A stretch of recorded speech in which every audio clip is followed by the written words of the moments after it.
can't remember who won the race, but the bottom line is they end up at the end of the race in Sonoma.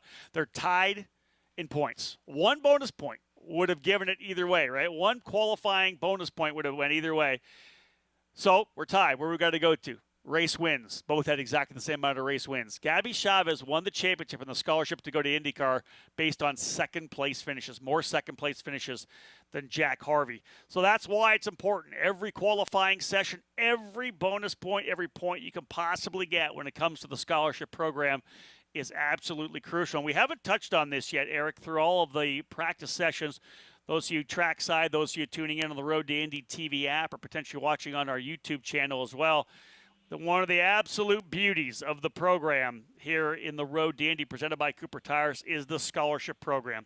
You win USF 2000, scholarship to move to Indy Pro 2000 in 2022. You win Indy Pro 2000, scholarship to move up to Indy Lights, over $800,000. And, of course, if you win the Indy Lights Championship, $1.25 million to go to 3 IndyCar races in 2022, including the Indianapolis 500. The scholarship, absolutely unparalleled. No other program like this in all of motorsports allows the opportunity for these drivers to go to the top. And obviously with the scholarship program, there's got to be a seat open, in that situation. And that's the thing that it provides that step in. It opens the door Indeed. to a conversation with a team owner, and finding that they meet the performance level that owner's expecting. It could lead to more, but it's a foot in the door. And it's depending on how the driver is done, the Indy Lights champion is done in terms of building a network or the marketing opportunities, partners that they already have. Oftentimes we've seen that 3-race program be a third car somewhere. Rahal Letterman Lanigan has been one of the places, the landing spots. But we've also seen drivers like Colton Herta, landing right in with Andretti. Oliver Askew, of course, then landed right in with Arrow McLaren SP. If you put together the program, you may get a full-time ride. And I think with the success we're seeing from a Pato Award and Colton and Renus, I just have a feeling that a lot of the IndyCar team owners now are saying, hey, listen, we can't get caught napping here and lose out on a potential superstar coming out of the Indy Lights program simply because he doesn't have a full budget. Well, I think, as they say, the proof is in the pudding.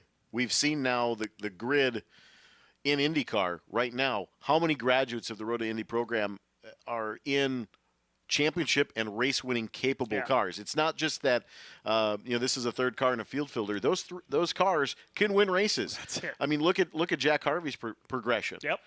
For Meyer Shank. I mean, that's a great opportunity for him. It's a great team and now race-winning team. Yeah, and he showed it, right? 2 years runner-up in Indy Lights in 14 and 15.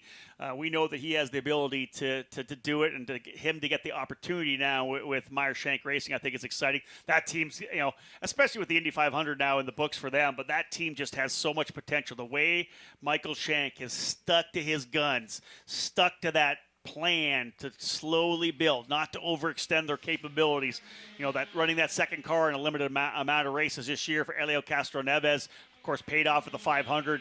And I like the fact that team is continuing to grow. Drivers across the line for the first time, so we're just going to get ready to start firing things up. Let's have a quick look back at the opening session just to tell the drivers who were quickest.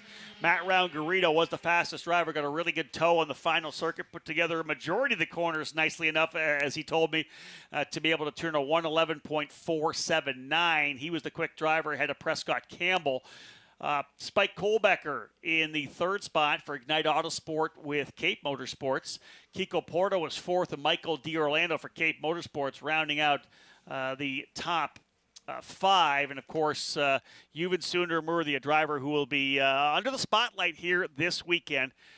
He lives in Delafield, Wisconsin, grew up in Oconomowoc, the same hometown as his team, Pabst Racing. Comes into the event here with a 7-point lead over Kiko Porto and 13 points over Christian Brooks in the battle for the championship. Again, this will be the halfway point in the season. There's a long way to go, so we don't start talking championship too much yet. But the bottom line is this, race wins mid-season often fuel more success through the stretch run. Well, it's all about, like I said before, the big the momentum. You're just building on that from the opening round at St. Petersburg and continuing to kind of build that experience, build your knowledge, your depth of opportunity. And a car slow here in the Kettle Bottoms area Probably looking for a gap here, it looks like. That's one of the exclusive Autosports cars, and I wonder if the other one just zoomed by, so I want to know potentially maybe they just want to work together here to get that gap. I think it might have been the number 92 of Matt Round Garrido. Or is that the 44 Christian Brooks? Still slow out of 13 here. And building speed, but building a gap back. So, again, kind of opening the door up. Still, yeah, not really on pace, passing or getting passed by a couple of cars here now. Coming off of turn 14 as well. So I'll try to pick that up in a couple seconds. We'll find out who that is. Well, thought they were going to go to pit lane. Made the hard turn to the right, but that car is slow and not up to speed here.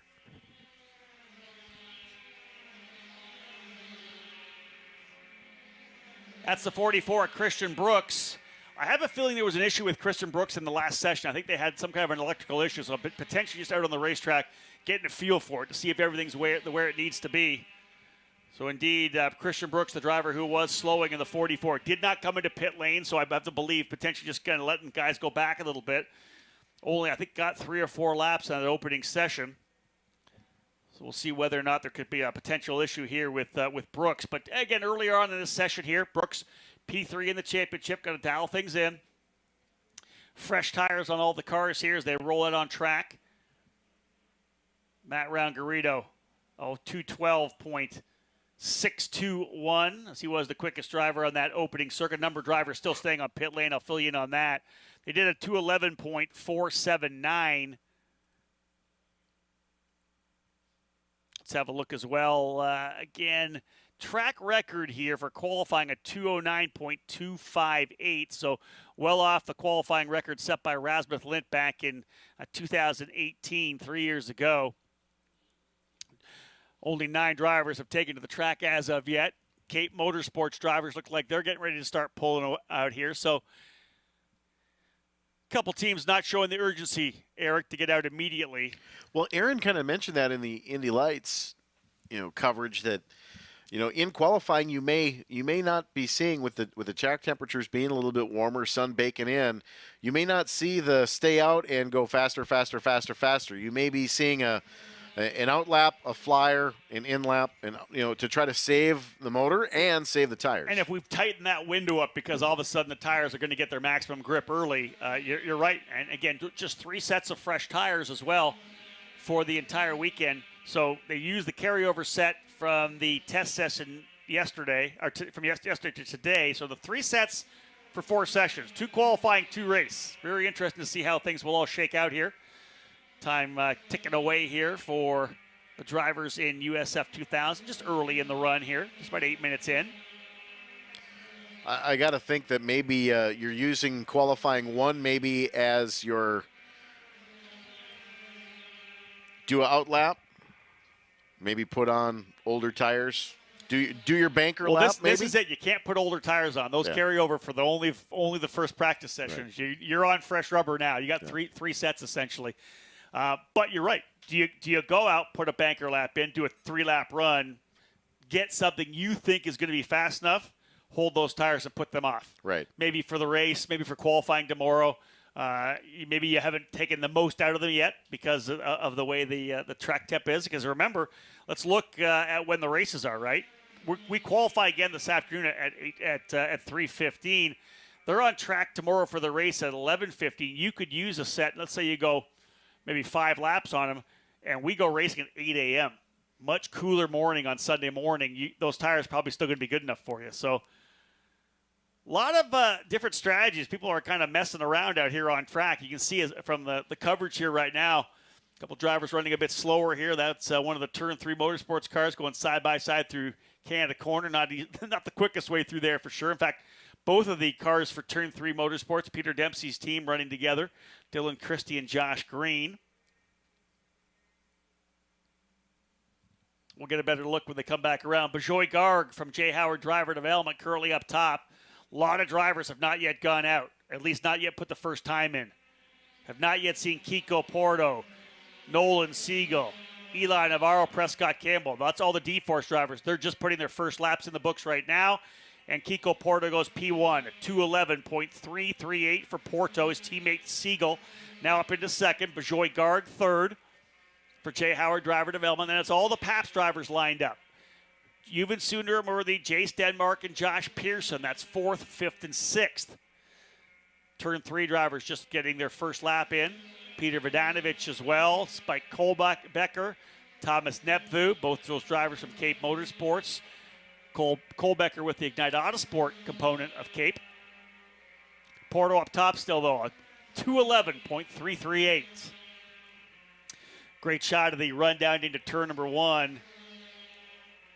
You're on the brakes there pretty aggressively, but you got to get off those brakes, roll off, and get back on the throttle quick and get rolling there. It's one of those corners where it is a little bit deceiving because you're coming uphill for such a long time here at Road America through the long straight. Out of 14, you immediately rise the hill underneath the NTT bridge, and then you get to start-finish line, and you don't really realize it, but you're starting to go downhill. And turn 1 is a downhill corner, so there's a lot of momentum there. So your braking distance changes a little bit depending on the balance of the car, but you can go quite a bit deeper into turn 1 because there is so much runoff area that you can kind of give yourself a little bit of a later apex entry there, and carry as much speed as you want. But it is a downshift in some situations with turn 1, especially with traffic. You may end up having a downshift a little bit there. Yeah, I want to say in USF 2000, they're downshifting 2 gears actually there from 6th down to 4th, but you got to roll that speed. You can see how much of the racetrack they use coming out of that corner of turn number 1.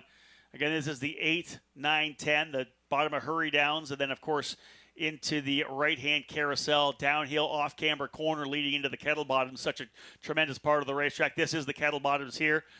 Lowest point of the racetrack as they get themselves back over to Canada Corner, climb their way back up through Billy Mitchell Bend, the favorite corner of Aaron Telitz, as we heard in the Indy Lights coverage that we had of their one and only practice session.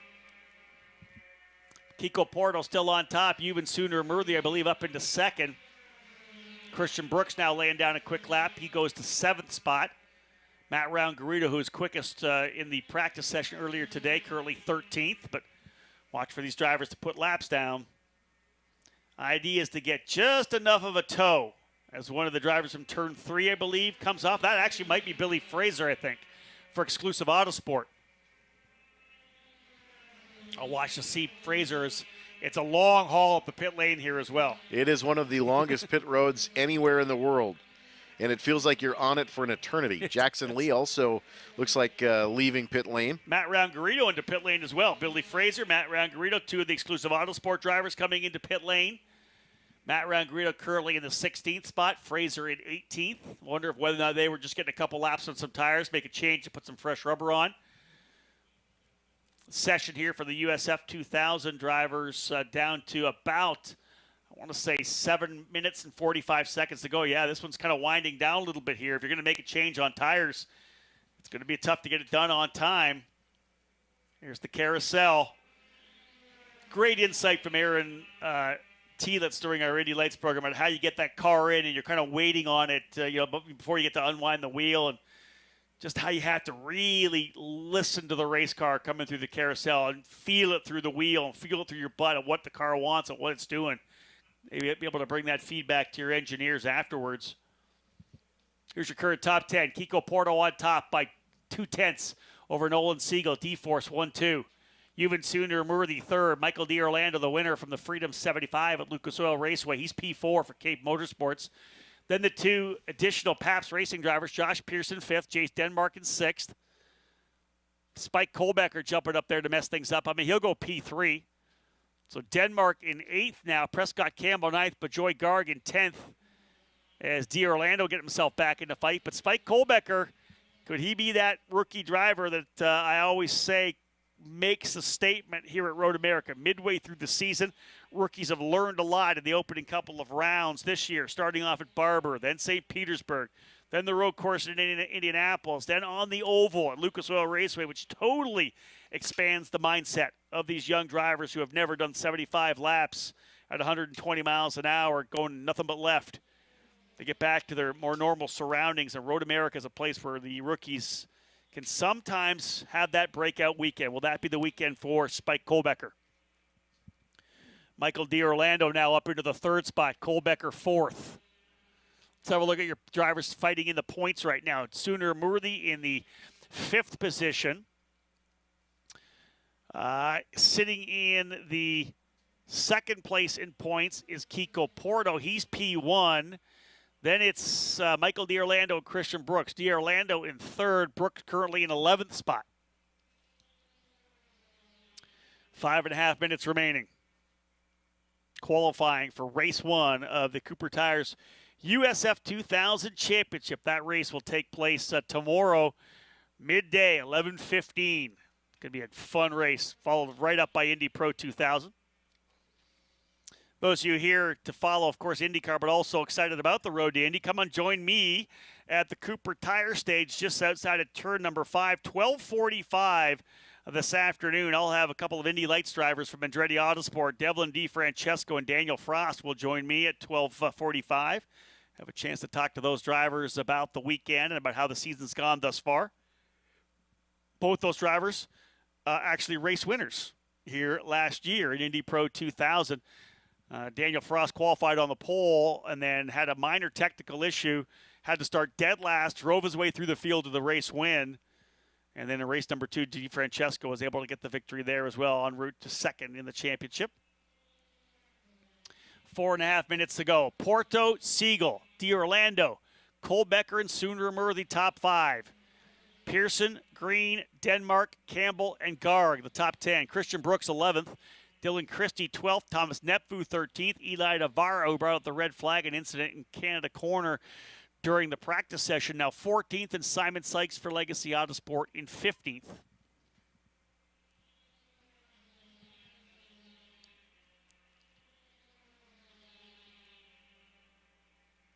A little bit different look in turn 2, the Aaron's Tunnel now, which was longtime Briggs and Stratton Tunnel, but a little bit different look here at Road America. But this track coming alive today on this Saturday, or this Friday for qualifying. For Saturday tomorrow morning, you said that Q2 session, 8 a.m. tomorrow morning. They qualify this afternoon. That's right. Q2 this afternoon. It's their race on Sunday morning, 8 o'clock in the morning for USF 2000, much different conditions. They actually qualify this afternoon at 3:15. Qualifying for Indy Pro at 1:45. Qualifying for Indy Lights at 2:30. Qualifying Q2 for race 2 at 3:15 for USF 2000. Final 3 minutes here in Q1. Next on the docket here at Road America is the Vintage Indy Registry. After a brief break, so you get a chance to stretch your legs out of the booth for a couple minutes. Kind of. I'm also at the Cooper Tire Stage at 12:45, so I'll have a chance to wolf down a brat, I think, or two, maybe two. We'll see. Definitely got to get my first brat of the weekend. But then back at it, as I said, for the Cooper Tire Stage, looking forward to talking to Devlin and Daniel down there at 12:45. Then I'll be back up here at 1:45 for Indy Pro 2000. They'll get their qualifying session in the books for race number 1. Number of drivers heading to pit lane, 2 minutes and 20 seconds to go. That will be it for these drivers here. No sense. You're not going to try to put on tires and come back out because this will be it. So a lot of those drivers coming into pit lane already. Josh Pearson, Jace Denmark, Bajoy Garg into pit lane, as is Nolan Siegel. Kiko Porto, who sits second in points, trying to get a bonus point for qualifying on pole. Already a winner this year. 212.789 for Kiko Porto. Siegel, D'Orlando, Kohlbecker, and Sundermurthy, your top 5. Christian Brooks, 11th. He will not be happy with that. Driver currently sitting third in the championship points. Needs a good run here at Road America to tighten things back up. Thomas Nepfu, Jackson Lee, and Peter Vodanovich all turning their fastest laps last time by. Top 10 separated by less than a second. Top 23 by less than 2 seconds. Minute and a half remaining in the qualifying session for USF 2000. Kiko Porto holding on to P1. We'll see what happens here. Trey Burke into pit lane. Trey Burke in 20th. His best qualifying effort of the year so far. 212.488. Burke just 1 point. Red flag. 6 seconds back. Red and checker coming out. I'll let Eric try to look around the track to find out where the incident is. Turn 14, right underneath the Rev Vehicles for Life sign. Looks like somebody's nosed in just past the 13 exit. kind of in transition back to 14. It looks to me like potentially one of the Jay Howard driver development cars has made contact coming out of the Billy Mitchell bend. So that's going to red flag it. Kiko Porto is going to get the pole. A 2:10.789 for Kiko Porto. Final lap for Matt Round-Garrido. He goes to P10. What a big recovery for Matt. Up into 10th to lead the exclusive Autosport group. Porto, P1. He'll start alongside Nolan Siegel on row 1 in the race tomorrow. Michael D'Orlando and Spike Kohlbecker, 3rd and 4th. Yuvan Sundar and Prescott Campbell, 5th and 6th. Josh Pearson and Josh Green, 7th and 8th. And Jace Denmark and Matt Round-Garrido round out the top 10. Bejoy Garg, 11th. Christian Brooks, 12th. Thomas Nepfu, 13th. Dylan Christie, 14th. And Eli Navarro in the 15th spot. Drivers, of course, circulating around, getting themselves to pit lane. Trying to figure out which driver that is from Jay Howard driver development involved in the incident.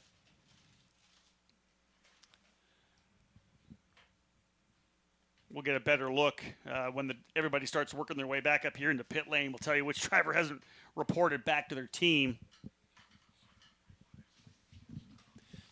All right, we got a chance to have a quick look at the replay here, folks. Those of you tuning in on the broadcast, here it is coming out. Drivers right, coming up out of the bend, and it looks like potentially, just losing it, dropping those wheels. It's easy to do that. Drop your right rear wheel off on a little bit of the transition from grass to pavement in the shortcut between 13 and 5. There's a little bit of an abnormal dip right on the corner there, and if you run your right rear tire right across the rumble strips and then you get into the grass a little bit, it's real easy to loop that around. And indeed, the driver involved there off and missed the tires, got into the concrete wall with the rear of the car. So it's going to be probably some significant left side damage. You got to think about the fact they're back out here at 5:15. So again, Porto, Siegel, D'Orlando, Kohlbecker, and Sooner-Amurthy, your top 5. That caps things off for qualifying for the drivers here in USF 2000. That actually might have been Michael Myers actually there. I'm looking, the only 2 drivers have not come back into the pit are Kent Vaccaro and Michael Myers. Vaccaro in a red car for Miller Vinatieri Motorsports, so that might have been Michael Myers. I thought it was one of the Jay Howard driver development cars. Shot we're getting right now, not quite enough to be able to see through. There it is, folks, your unofficial results qualifying for race number 1 for the Cooper Tires USF 2000 Championship. Bonus point for Kiko Porto, the Brazilian for D-Force Racing, and the number 12 on pole alongside his teammate Nolan Siegel. Cape Motorsport drivers Michael D'Orlando and Spike Kohlbecker on row number 2 for race 1. Yuvan Sooner-Amurthy alongside Prescott Campbell in row number 3, 5th and 6th. Those drivers both winning at Barbara Motorsports Park earlier this year. Josh Green and Josh Pearson will be on row number 4, 7th and 8th. Pearson 7th, Green 8th, and Chase Denmark and Matt Round-Garrido rounding out the top 10. Denmark for Pabst Racing and Round-Garrido for Exclusive Autosport. Bejoy Garg and Christian Brooks, 11th and 12th. Thomas Nepfu, Dylan Christie, Eli Navarro round out the top 15. Simon Sykes, Jackson Lee, Eric Evans, Miles Rowe, and Trey Burke, the top 20. Best qualifying effort for Trey Burke in the 2021 season. And then capping off the field of 25 drivers, Peter Vodanovich from New Zealand, Billy Fraser from New Zealand as well, Evan Stammer for Ignite Autosport with Cape Motorsports. And there it indeed was Michael Myers in the number 42 machine, dropping a wheel coming off of turn number 13. Pretty easy to do, Eric, as you had said. You can see the damage. As I said, I knew there was going to be left side damage. I want to say probably left rear and left front as well. Yeah, there's damage to both sides of that car. And that happens when a racing car at speed hits an immovable object like a concrete wall. Yeah, and at first it looked like it may have just been, at first look, it looked like it may have just been some nose damage, maybe a little bit of left front damage, but definitely some pretty significant impact with the left rear corner wishbone, all of the suspension components bent considerably there. So that team is going to have a little bit of work to do this afternoon. Yeah, you can see the upper control arm there, pretty significantly bent, damage to the wheel as well. Yeah, a lot of work to do there for the crew of Michael Myers Racing, the Myers Garage Sturgis finishing machine. But nonetheless, that caps things off again from qualifying for USF 2000. P1 and P2 just about a quarter of a second behind. Porto, though, quickest over Siegel. Michael D'Orlando was third. Spike Kohlbecker in fourth. Juven Sunderworthy in fifth. Prescott Campbell sixth. Josh Pearson, Josh Green, Jace Denmark, and Bajoy Garg rounding out the top 10. Championship battle is a good one here right now as well. Juven Sunderworthy, who is a Wisconsin driver, actually goes to the University of Wisconsin, lives in Delafield. 177 points over Kiko Porto with 170. Porto make that 171 now. Obviously, the bonus point for qualifying on pole for race run one, so 6 points separating first and second. Christian Brooks in third, Michael D'Orlando in fourth, and Josh Pearson rounding out the top 5 of the championship standings. Michael D'Orlando coming off the win at the Freedom 75 on the banked Lucas Oil Raceway, part of the Carb Night Classic before the Indianapolis 500. Engines fired on pit lane as we are just about a minute away, maybe less than that, before we go green here. 25 drivers set to go as USF 2000 going to qualify for race number 2. 20-minute session for the drivers. IndyCar practice set to go at 4 o'clock. Those of you enjoying yourself here under beautiful blue skies, trackside at Road America, an absolutely gorgeous day so far. 86 degrees. Eric, one of the things that we've talked about, engineers telling me, there's just no data right now for 85 degrees at Road America. Normally here in the the mid to end of June, middle of June, right now, it's high just mid-70s. Yeah, this is just beautiful. not what we're not used to this. And of course, as we know, higher temperatures change everything in terms of what the engine likes and how the aero performs. Certainly, and the warmer the track temperature is, the warmer the air underneath these cars, the less aero they're going to have, less downforce they're going to have as the air gets to a much different configuration. That 1.5 feet off the ground. That's where you see that heat haze coming off the road. When you're looking down the road, that heat haze is really plays effect with a lot of the downforce with these cars. Indeed, the new car that we brought out in 2017, not quite as heavily downforce dependent as the car we had before. A lot more mechanical downforce for these cars that are designed, of course, to try to eliminate some of the aero wash that we get at a number of the tracks around the track. And by aero wash, I mean, once you get up behind the driver in front of you and the air is then pushed over top of your car, not over top of the front wing, you start losing a little bit of that front downforce, that grip. The closer you get, especially some of the longer duration corners where you're trying to set up for a pass, that front end starts to push away a little bit. You lose that front grip, and then you can have trouble. Well, in these cars in particular, you look at how low that front wing rides to the ground, and there's that heat that radiates off when the track's really hot like this, and it's just an absolutely blue sky, sun's blazing down. So that track surface is really hot.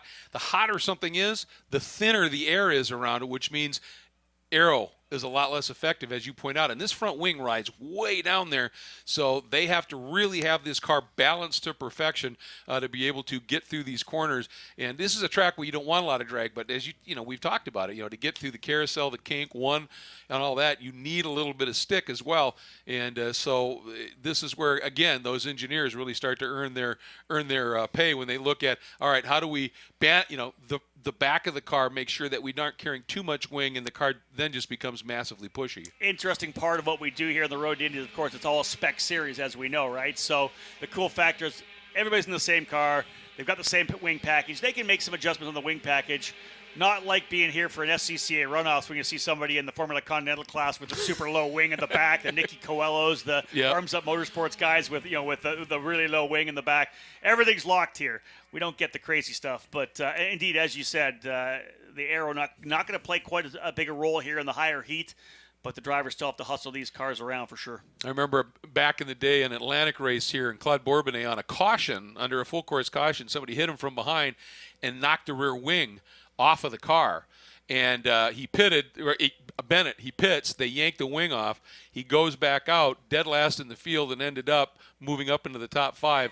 And afterwards, I mean, he was driving a top fueler, right? It went like stink down the straights. But, man, it was just a car control clinic of broadslides through all of the other corners. That's awesome. And brought it up through the field. It was, incredible. So if you've got massively quick hands and an amazing feel, you can run a car super trimmed out here and get the job done. Can you imagine seeing him blow by you on the straightaway and then the thing would just be an absolute handful in the corner? And so wide in the corner you can't try and get underneath. Gloves coming out of the cockpit as the wheels going left and right. As your phrase is, swatting at flies. But but mosquitoes around here. But a lot of that, with wing changes, things like that, really for finding the proper aero balance, it really is the art of compromise. Mm-hmm. You have to be able to say, okay, if we do this, it's going to do this. Can we go halfway on the change? And that's the big thing is you're making micro adjustments on these race cars. Very honestly, you're not throwing, to use a NASCAR phrase, you're not going to throw 4 rounds of wedge in this car. You're just not. No, it's all fine-tuned. You're in a millimeter. You're talking a half a millimeter changes in some cases with changes with these cars. These cars are so precise. And that's what makes the series so important from a development standpoint. As you said, not just drivers, but crews as well, teams as well, getting that chance to develop. Eli Navarro peeling off into pit lane early in the D-Force racing machine. But, yeah, a limited amount of adjustment in these cars. That's the idea. This isn't supposed to be this high-engineer car where you can, the engineers can make a big, big difference. It's more the fact that the drivers are the ones that have to hustle the car around. But I think that's a really good point that, we think about this as a driver development series, but you've got crew members that start in, a USF 2000 team, work their way up, and eventually end up at the top ranks in IndyCar, and teams as well. But, it is a road to the top tier for a lot of people involved in the sport, and it's phenomenal. 100% true, and we'd love to see that. That's what we're here for. Driver development, crew development, staff development, whatever it may be. Drivers getting settled in here, again, coming under the Sargento Bridge from turn 3 down to turn number 5, that hard-braking corner. I like talking to Aaron Thielitz about the Indy Lights car and just talking about all you got to do in turn 5, you're just trying to get the thing stopped as fast as you can, then just let it roll through the corner. Stop and turn. Stop and turn. That's it. Well, and you think about it, 5, of course, the classic example, but 8 as well, downhill braking zones where you don't have that uphill, momentum that can help you brake deep. You've got to be absolutely perfect on your braking. Easy to overshoot. You see, that's why you see a lot of runoffs in the 5. But if you overdo it, if you're overly cautious, then you're slow all the way up that hill. There's a lot of very tricky corners here. I said I got a chance to get into the Symmetric Driver Labs sim over a trailer behind our tech, and a lot of the drivers we have in the paddock end up using that sim during the weekend to try to get a feel for the car, changes they may have made or what they want to do. And I struggled.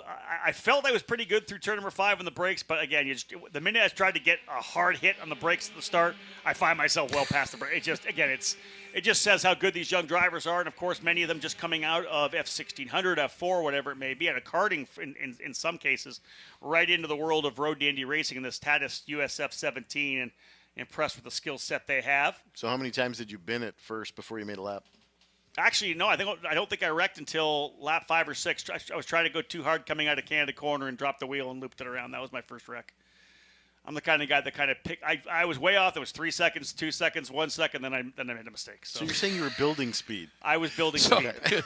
He was building momentum for the inevitable wreck. That's what he's saying. All the way to the crash site. Great. Yep. Know the reference. As an avid iRacer, I like the fact that when I wreck on the first couple of outlaps, because I forget there's cold tires, it costs a lot less to hit reset. I will be very honest. That's one advantage of that simulation. Very true. Very true. 12 and a half minutes remaining in the session right now. Number of drivers into pit lane, out of pit lane. A number have not yet taken to the racetrack. We're taking cues from a number of the drivers from Indy Lights as well. We have just over half the drivers onto the racetrack so far. We have not yet seen a time from any of the 3 Pabst Racing drivers. Yuvan Sundermurthy, Josh Pearson, or Jace Denmark. Have not yet seen Miles Rowe, Simon Sykes, Thomas Nepfu, Evan Stammer, Michael D'Orlando, Spike Kolbecker, Jackson Lee, Eric Evans, and Michael Myers. Have not seen any of those drivers lay a first lap time down as of yet. Kiko Porto, though, back on top again at 211.769. Porto, of course, the quickest driver in qualifying 1, a 210.78. now at a 2:11.76, so still about a second off where he was earlier today. And Porto really had him covered in that first session. I mean, in this series, they have a quarter of a second margin back to second place, and then another quarter second from Nolan back to, or some Siegel back to D'Orlando.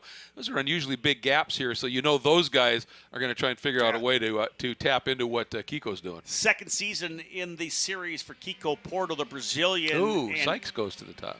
Ooh, Simon Sykes. Again, we talked about Simon Sykes earlier, Greg, about the fact that did he win both? Did he win both Formula Continental and Formula Ford last year? I think at the runoffs. Didn't get the on-track win in Formula 4, but I think it was a DQ. And it moved him from second to P1. But nonetheless, this guy's won here before at the SCCA runoffs. Simon Sykes for Legacy Autosport P1. But Kiko Porto, as I said, second year in the series, won at the finale last year at St. Petersburg, was able to get a victory this year already as well at on the road course in Indianapolis. So this guy it could definitely be a championship contender. As we're watching Jackson Lee roll out here. Sticker tires on the J. Howard driver development machine. Lee in the number 8 at Avon, Indiana, getting ready to fire things up. Maybe a very interested father next door here in this Father's Day weekend. That's true. That's true. Interesting. We actually had Jackson join me and Alan Bestwick in the Indianapolis Motor Speedway PA booth. He was my driver analyst. And so we're setting up to, just in case Kevin Lee needs to retire pretty soon, we'll make sure Jackson's ready to go as a driver analyst. He was taking a look at practice highlights earlier over Rob's shoulder. Yeah, well, our question for Jackson, aside from stuff on the racetrack, we're trying to get some insight in what Kevin Lee's like as a racing dad, as opposed to being a broadcaster on NBC. Because I love the fact that I don't care how much you've been in the sport. Now, I don't have any kids myself, but being in karting, I've seen it. Guys that I've raced with before have always said, I would never be a cadet dad. It's like a soccer mom, being a cadet dad, right? Cadet karting dad.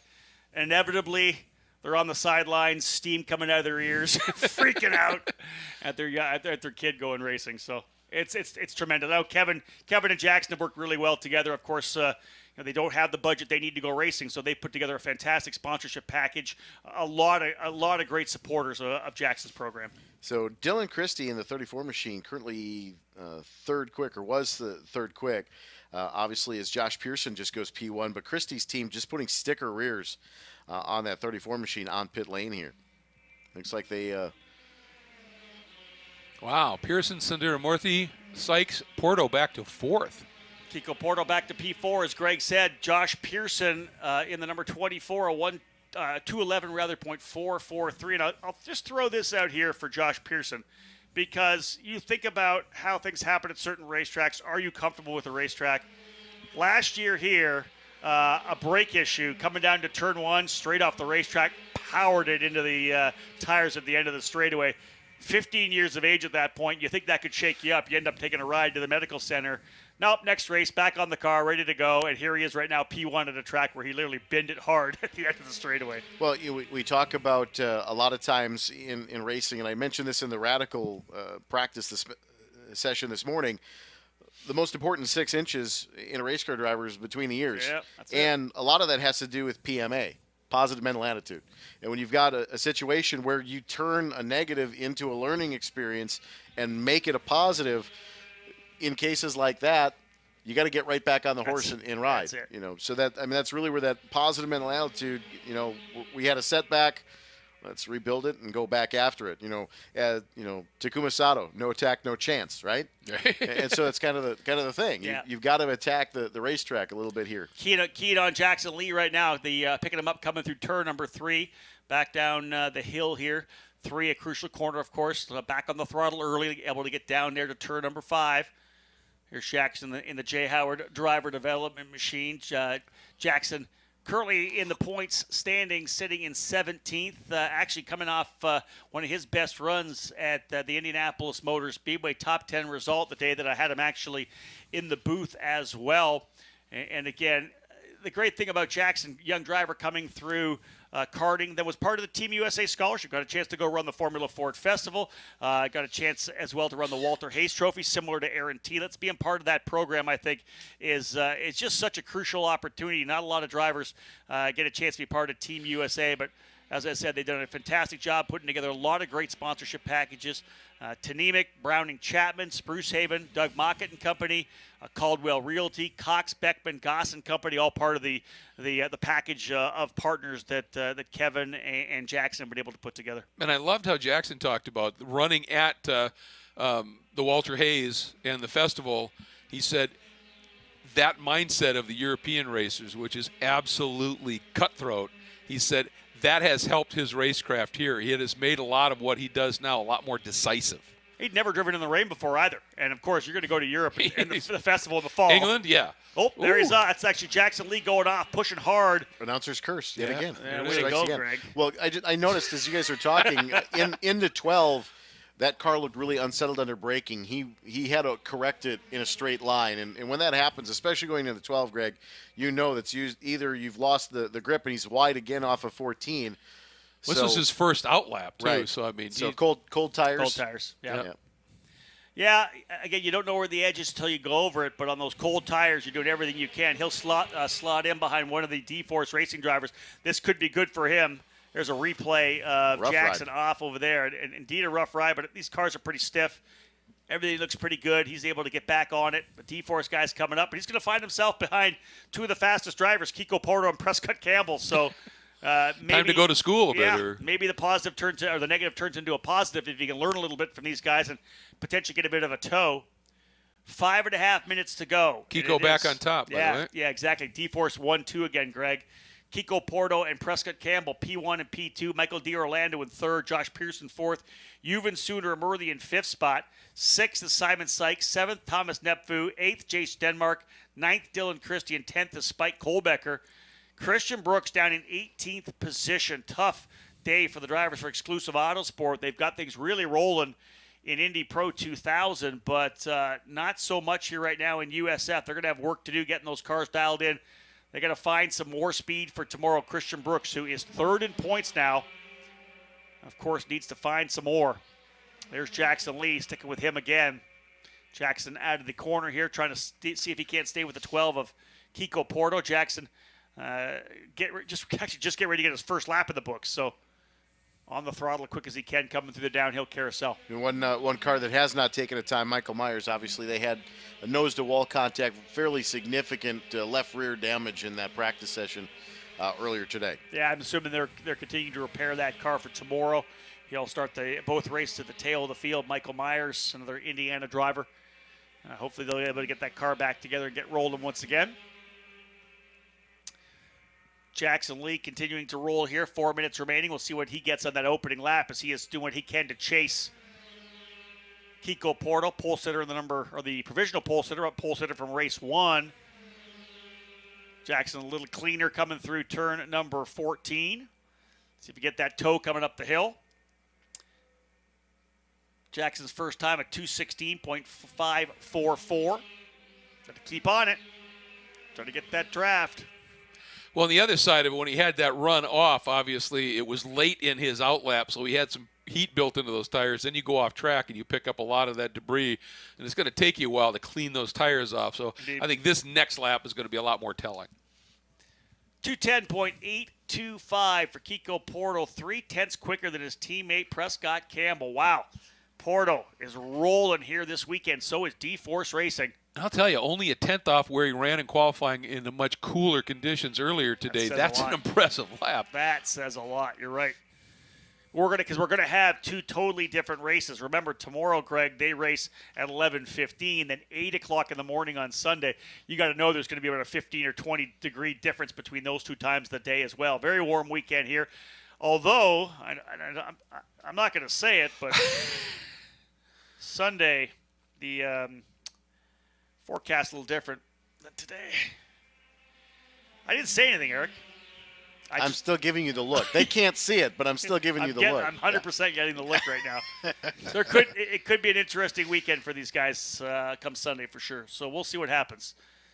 But if the racing gods come to our rescue, it will push around Road America.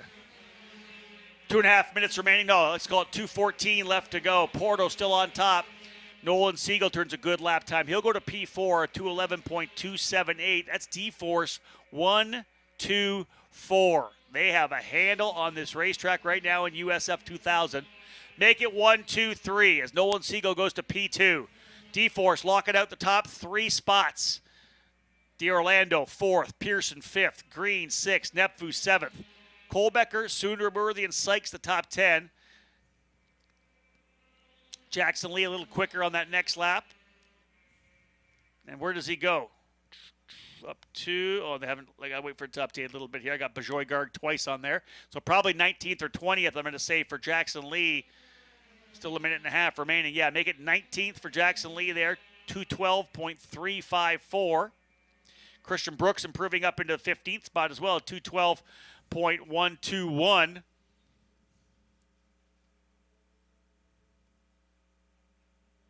Matt Round-Garrido up into the 11th position in the number 92.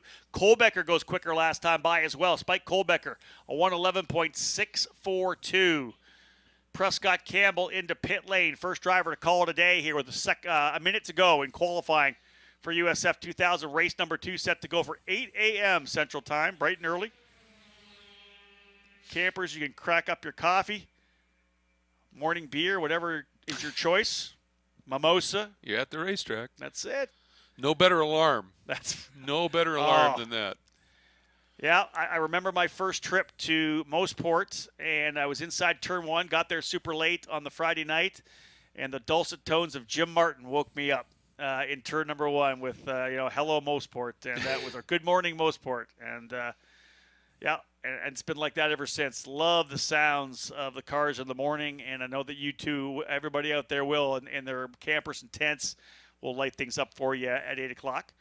More drivers peeling off as these ones coming through here, just slipping through for one more lap as the final seconds tick down. Everybody you're seeing, Senchi right now will have not got the checkered flag as of yet. Yeah, the final driver peeling off. Everybody else able to get one more in, including the number 9 of Peter Vodanovic. I think he's the last driver by. Eli Navarro now up into 11th. These are drivers who have gone green this last time by. Christian Brooks into 14th. Bajoy-Garg in 18th spot. Jackson Lee 20th. Vodanovic 21st. One more lap still. Capping up qualifying for race number 2. Kiko Porto back-to-back jacks here in qualifying. Does he hold the spot? He's got 2/10 on Nolan Siegel. And how about Yuvan Sundaramurthy back in 9th? Yeah, point leader. That's big. Yeah, it is big. Point leader. D-Force drivers looking really good. They've got a setup for these cars. And what a beautiful shot this is at one of the tough corners in this track. Blind crest, turn into the apex of turn number 6 under the Corvette bridge, rolling back on the throttle, and then flat out in these USF 2000 cars through turn number 7. And that's a full-on 90-degree corner. That actually is, yes. But then back down the hill. Yeah. I love this part of the racetrack. That's one of my favorite parts. My favorite corner here is turn 8, and I say it every year at every session that turn 8 is the most underrated corner at this racetrack. Right beside the kart track too, which I love.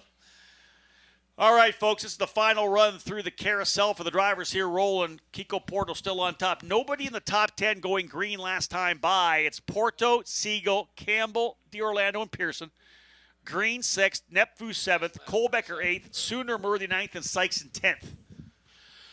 That would make Nepfu the top rookie, I think, right? In this qualifying? Indeed it would, yeah. It's a nice lap for him. Very nice for Thomas Nepfu. His teammate Spike Kohlbecker at Cape Motorsports right there as well. Yeah, Spike was 4th this morning, so those two rookies doing a nice job. Checker flag finally laying down. Indeed, those rookies at Cape Motorsports coming up. As I said, Road America, always that time for a rookie to kind of shine. This is it. Final lap. Not seeing any other drivers potentially going quicker here. Drivers that come up the pit lane being sent straight to the paddock. As drivers coming back down pit lane, counter race right now and working their way into the paddock area. So that'll be it for qualifying. Well, that's a sight you don't see very often. Cars going the wrong way down pit lane, parking before the release back to the paddock area. And the reason for that is the main paddock gate is likely going to have the safety car and the AMR safety team from IndyCar getting set for our next session, which happens to be some folks we may have heard of before, the NCT IndyCar Series at top of the 4 o'clock hour. May have heard about them before. This was such a great race last year. Pato Ward trying to get that victory. Felix Rosenquist able to take it away in that particular race. But let's cap things off here right now. Kiko Porto for race number 2 in USF 2000. He qualifies pole. Back-to-back poles for Kiko. cutting that point lead to 5 markers behind Juven Sundermurthy. Nolan Siegel ends up second. That'll be the front row. And all D-Force Racing front row. Prescott Campbell and Michael D'Orlando on row number 2. Josh Pearson and Josh Green, row 3. I believe they're on the same row in race 1 too. I think both Joshes. Thomas Nepfu and Spike Kolbecker, the 2 rookies for Cape Motorsports, on row 4, and Juven Sundermurthy will be alongside Simon Sykes for Legacy Autosport. Sundermurthy, of course, the point leader. Eli Navarro, last year's Lucas Oil School of Racing Formula Car Series champion in the scholarship car, number 1 in 11th, alongside Bajori Garg. Matt Round-Garrido and Jace Denmark will be on row 7. Christian Brooks and Dylan Christie on row 8. Eric Evans and Miles Rowe, row 9, Evan Stommer and Jackson Lee on row 10. Row 11, 12, and 13, Peter Vodanovich alongside Billy Fraser. It's an all Kiwi row 11. Trey Burke and Kent Vaccaro on row 12, and Michael Myers, as we said, still repairing the Titus USF 17 for Michael Myers Racing. We'll see him starting in 25th, both races here today.